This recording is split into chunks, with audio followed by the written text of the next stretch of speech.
thinking, rationality, and the use of logic are not automatically developed at a maximum point. We aren't automatically very rational beings. Rationality, improving the quality of our thinking, and understanding how to use logic needs to be developed over time. We also don't understand how words are properly defined because of our intuitive learning process, where we learn words more based on an intuitive capacity, by the words being used reflecting something in reality that we can correspond to and understand the general meaning of the word. But we don't understand the definition or the etymology, the true meaning behind it, and how it was created to reflect something in reality. One such, or two such words are belief and truth. Belief is not truth, despite how many people erroneously think and confuse the two. Recognizing the difference is crucial, yet most people just don't do it. We don't have the understanding of what a belief is and what a truth is because the way we learned about those words through other people using them and reflecting certain meaning that they were trying to convey confused them. Few people actually understand the root etymological definition of these two words and how they differentiate. So then people talk about things and they just want to say, well, that's opinion, or that's a belief, or that's, quote, my truth. There are things that are my truth. I like bananas and you don't.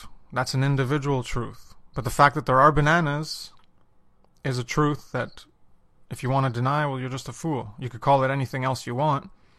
Call it a gerbloopleblap. Well, then we'd call it a gerbloopleblap, and that would just be the reference to something in reality. It doesn't matter.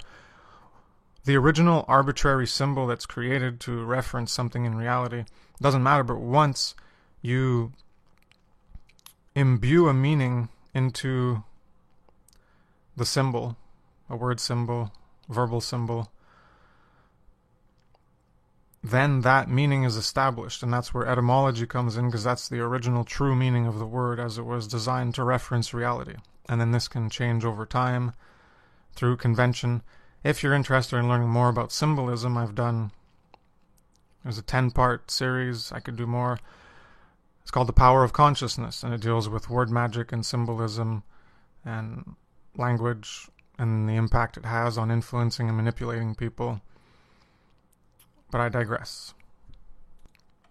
We have two types of belief.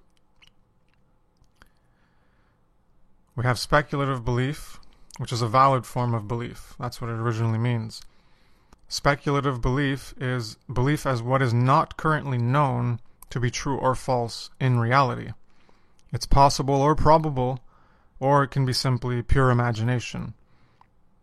Speculative belief is the healthy, valid kind because we're not in attachment, loyalty, or trust to that belief. We are not bound to it. It doesn't constrict us into a false perception of reality that we think of belief as truth, which is the second kind of belief. That's the invalid kind. It's unhealthy. When you can't distinguish the difference between belief and truth, then you automatically associate beliefs as truth. So then you think things that are true but aren't true. It's just simply a belief you have. And this is the confusion in using these two words that's existed for so long. But if you go look at the etymology and you try to understand how these two things differ, then you can actually understand what it is, what a belief is, which is what I've done. And I've uncovered this, and I don't know if other people have, but here it is. This is what a belief is, and the two types. One is healthy because it helps you uncover things. The other one isn't healthy because it stops you from uncovering something that hasn't even been uncovered. You just think of it, or someone gives you the idea, and then you accept it as a reality, as a truth, but it isn't even demonstrable. You haven't verified it. So you have a belief as truth. This is where belief is a trust, loyalty, and faith in something being true and real. You're attached and bound to it by that loyalty, trust, and faith that it is real, despite not being demonstrable. It's not demonstrable, it's not verifiable. And there's a difference between things that you can verify yourselves and things that other people can verify in a scientific capacity to replicate experiments, because that's what truth is. That's in other work that I haven't put on Steam yet, but I would have to redo. Truth is repeatable, replicable, demonstrable, verifiable.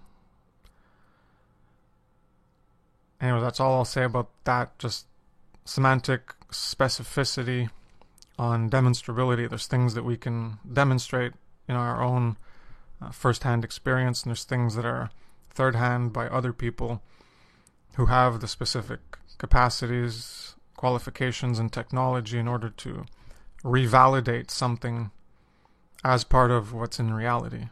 Because things happen and they disappear. Actions happen and then they're not there. They're only in the moment. A lot of things happen that can't easily be re-verified. But it starts off as a potential, which is unreal. We envision it in the fantasy of our imagination. This is consciousness. This is our subjective multiverse, where we can envision many worlds inside of our mind. That's what happens when we dream. We just fabricate an alternate reality that through lucid dreaming, you could take control of your dream. But it's an inner reality. It's the inner world, the inner existence that isn't the outer existence. It's not the objective reality. It's your subjective reality that's made through the fantasy of your imagination. So we can do this with ideas and beliefs. So from that potential, the unreal,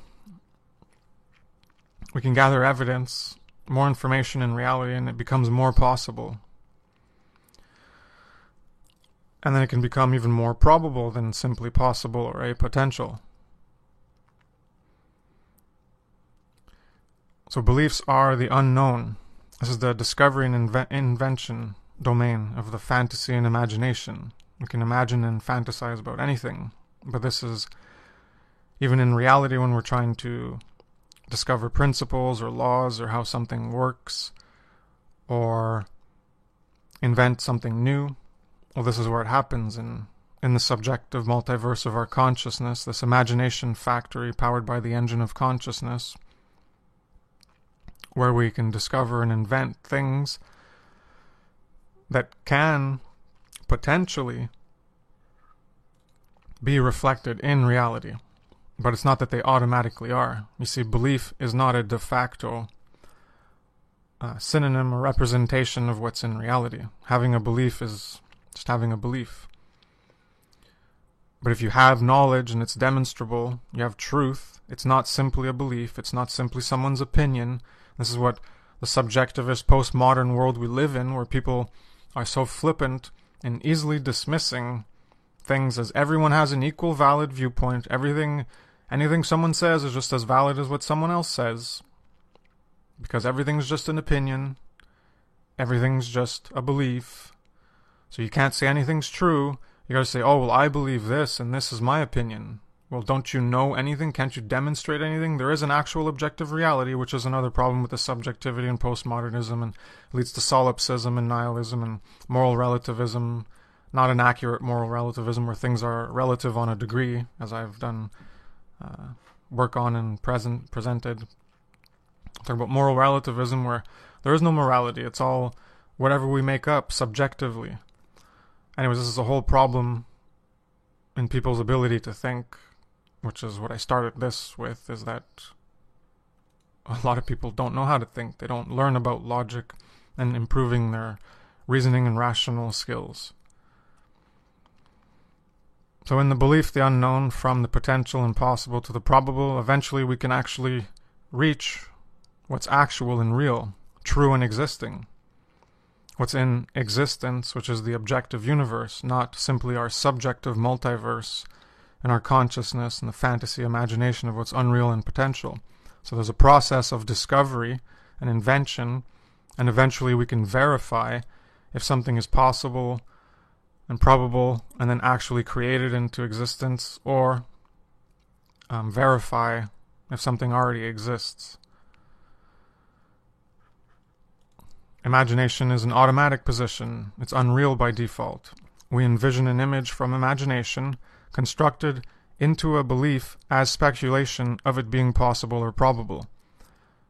Then we determine if it's indeed real, or still a belief, or an unreal imagination. From imagination, we can see possible aspects of reality, or manifest new realities, both objective that actually exists, and subjective realities that are only in consciousness. So before a fork was ever created by anyone at any time, first the idea of a fork had to be created in consciousness. In our imagination, it didn't exist in reality. And then we took that possibility and increased the probability by shaping wood or something. Would maybe be the first, most easily created fork would have been made out of wood, not metal, because that's more complex. You require more learning in order to develop more things so that you can get the ore and smelt it and shape it into a tool. But whittling down something or constructing it into a fork, but the point is that you have to first imagine it, and then you can actually create it. And that's the power we have as consciousnesses, as generators, manifestors, affectors, creators, and alterers into reality. That's the power of consciousness that we have. Truth is synonymous with reality or existence. Latin veritas, which is where the word veracity, veracious, verifiable, verify, etc., comes from truth. Truth comes from veritas. That's what veritas means. It means truth. So veritas, truth, is veracious. It has veracity. It is verifiable in reality. If you can't demonstrate it, if it's not replicable, if it's not repeatable, if it can't be shown, then why would anyone accept it as a truth? That's the whole point of truth. That's the meaning of the word truth. And I haven't gone into the full etymology of it, even in the post on what is truth, but this is the etymology. And when you understand what truth is, contrasting to belief, as I have in this infographic above, is what's actual and real is what's true and existing, and that's what's in existence. The objective universe. Like, these things are really, really, really simple to understand once you actually try to understand them. But people don't even understand this because they don't look into this. They're not interested in philosophy, not interested in understanding things. They're not interested in looking into truth, into hard truths in reality that are uncomfortable to look into. This understanding, I was already into, a journey of learning and discovery for 8 years. And then I finally, was getting into the etymology, 7 years, 8 years, something like that. Then I finally was doing etymology research, and that expounded my understanding of words and language and symbolism, and I really understood so much more by getting into the trivium methodology.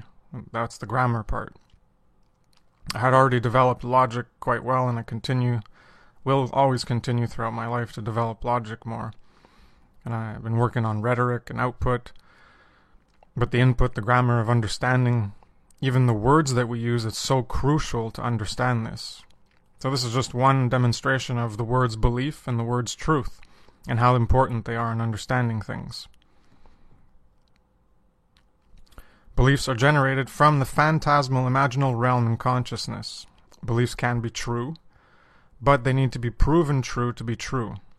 Otherwise, they're simply possibilities. And that means that you relegate them to the category of fantasy speculation, at least for the time being. And you can't automatically associate it as truth. Because when you associate a belief as truth, that's an invalid, unhealthy form of belief. Belief must be kept into an understanding of speculative until it's been demonstrated. That's the valid kind of belief. And it's true. Something that you think, something that you believe, an idea, can be true. But until it's demonstrated, you can't make the claim that it's true. Even if it is true, you can't make the claim that it's true, because that's what the word true and truth is for. It's to demonstrate actual, real, true existing things in the existing objective universe that can be demonstrated. And until it can be, until it's verifiable, until it's in reality and it's veracious, it's there, then it's not there. Because you can't verify, you can't use that word to reference it. This is the whole point of why, in the etymology, certain words are created to reference things in reality. They're not just, we'll just reference whatever we want with whatever symbol we want at any time we want. No, because no one would understand anything. That's why you have to have definition, because it definites the infinite, the almost infinite array of variability, multiplicity, and diversity in existence. So belief is a trust, it's a faith and loyalty in something. In the negative sense. That you're bound to it. But if you're not bound to it, then you can have trust that it might be possible, trust that it might be probable, or, well, the probable you require more information, but the trust, faith, the trust, faith, and loyalty can be in simply that you're going to pursue that idea, that belief, that concept in order to demonstrate it, in order to know whether it is true or not. So now you know it simply as a piece of information, but you don't know it as a truth. It's just information and idea, and you can share that idea as information to someone else, but it doesn't make it truth. So we can have we can have trust, faith, and loyalty in a person, in an idea that someone else gives us or that we create ourselves in our own imagination. But we can have trust, faith, and loyalty in someone else demonstrated by their actions that garner such trust, loyalty, and faith. And we believe in them, and we have faith in them, and we'll champion for them, and we'll even fight for them and fight alongside them and stand with them. But that needs to be garnered through interaction. Like, you don't just go, oh, I have complete trust, faith, and loyalty in you, this person that I just met 1 second ago. No, we require that demonstrability, that verifiability, that persistence of that person in reality, demonstrating through their actions, their behavior, that they are worthy of our belief, trust, faith, and loyalty in them. Do you see how it always requires? And that determines a level of truth towards our application of trust in them, that they won't harm us, because they've demonstrated that capacity of consciousness so far. So it garners a certain level of trust, and there's other people that we garner more trust, and other people have less trust. Other people have more loyalty, and other people have less loyalty. So we have faith, trust, and loyalty to an idea or a concept does not constitute it as a truth in reality or existence. We can be betrayed by misplacing trust, loyalty, faith, and belief in someone. So as I was talking about, it has to be demonstrated, repeatable, verifiable that we place our belief, trust, faith, and loyalty in them. But they can always break us. They can always break that trust, loyalty, faith, and belief we placed in them. That's why it's a certain degree, but it's based on who they are, their expressions of consciousness that have garnered that trust. But it can be broken, just like we can have trust, faith, loyalty, and belief as a speculation that can then be broken when our ideas or concepts and beliefs are demonstrated to be false, to be wrong. Well, then we break the trust, loyalty, and faith in pursuing that thing because it's wrong. Why would you keep pursuing something that's wrong? It went from a potential and it stayed a potential. We verified it and it failed. Maybe there's another test to perform that can do it more accurately, or a change to the hypothesis. But if you can't, eventually, if you can't prove it, it's likely not something there. Or if you're basing it on something that is demonstrable and it could potentially still be proven, like theoretical physics and things like this, they come up with theories based on other evidence, and then eventually 60 years later the technology gets developed where people saw that idea and concept. They had an initial belief, faith, loyalty, and trust in it in order to pursue that idea and concept, in order to verify it in existence. But what I'm saying is, eventually, if it's sound, people will pursue it. But if it's irrational, people aren't really going to pursue it. And at a certain point, you'll just have to give up. And this is what happened with Bertrand Russell, a philosopher who was so convinced he could prove something was possible that he spent years and years and years trying to prove it, but eventually gave up because it wasn't possible. And he had a paradox. I forget, the Russell paradox is what it is, but I don't remember what it was. I learned about this, 7 years ago. But the point is just to emphasize on belief and how these ideas and concepts can captivate us because of the trust, loyalty, and faith and belief we put in them. Beliefs are very powerful. We can get attached to beliefs because we don't want them to be wrong. And this is the problem in the world, is that what ends up happening is just, especially now with the subjectivity and postmodernism, is we just want to believe whatever we want to believe. We don't have an understanding of the difference between truth and falsity, and between truth and belief. There's so much confusion pervading that we just end up believing whatever we want to believe because we think in postmodernism and subjectivism and solipsism that we can simply believe whatever we want, and it's just as anyone else believing whatever they want, and we just refer to that as belief and opinion, and then there's no more truth. This is how confused and lost most of the population is everywhere.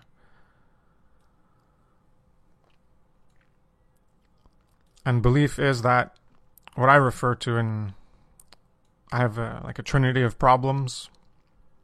The third one is the pleasure trap. And that's based on belief and believing whatever you want and putting pleasure above other things like morality and truth.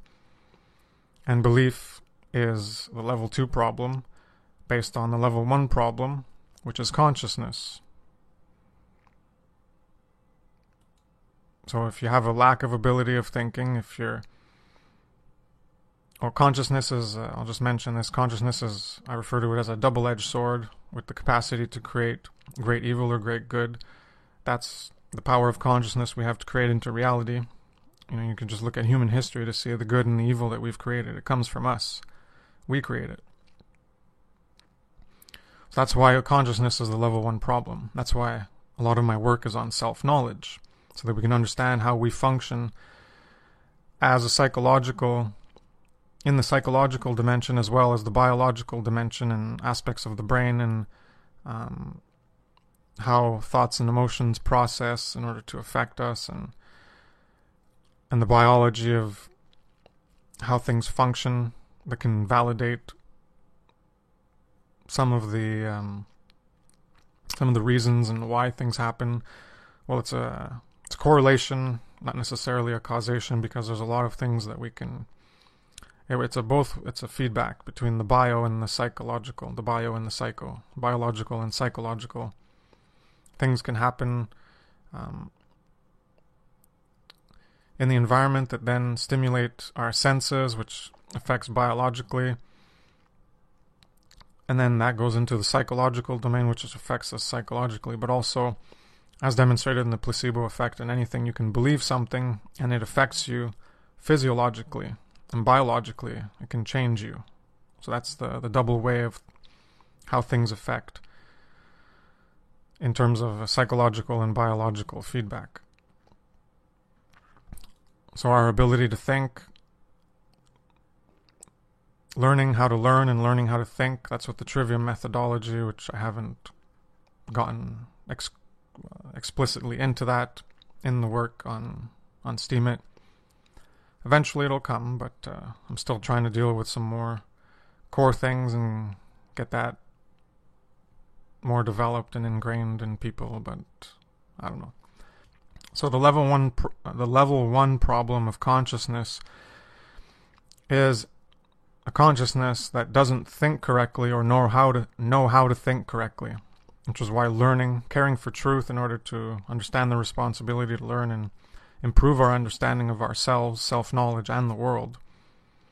That'll help us learn how to learn and learn how to think more effectively, better, properly, more optimally, etc.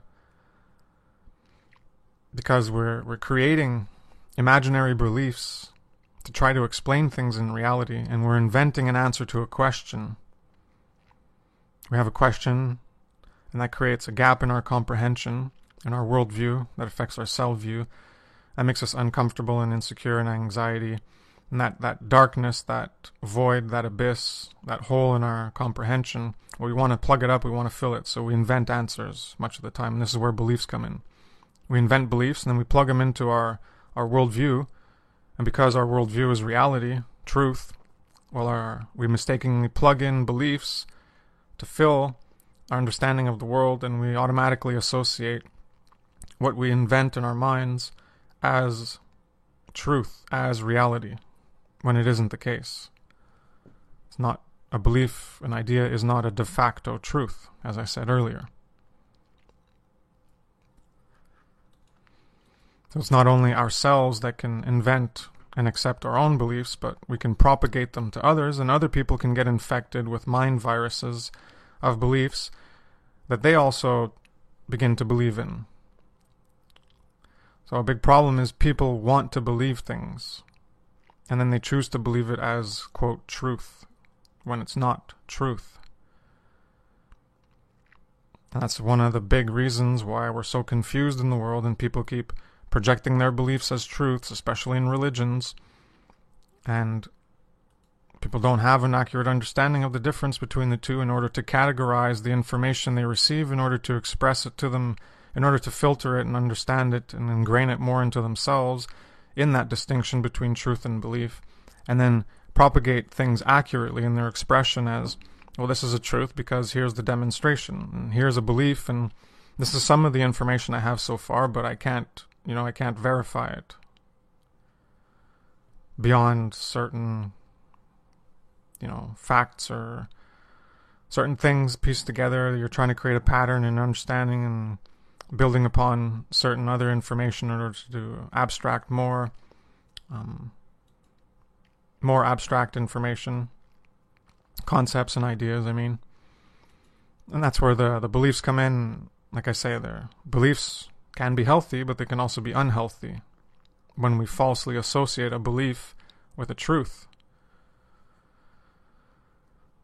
Alright, well, that's about it. Thank you very much for listening. Thank you for your time and attention. Have a nice day. Take care. Peace. Peace. Peace. Peace. Peace. Peace. Peace.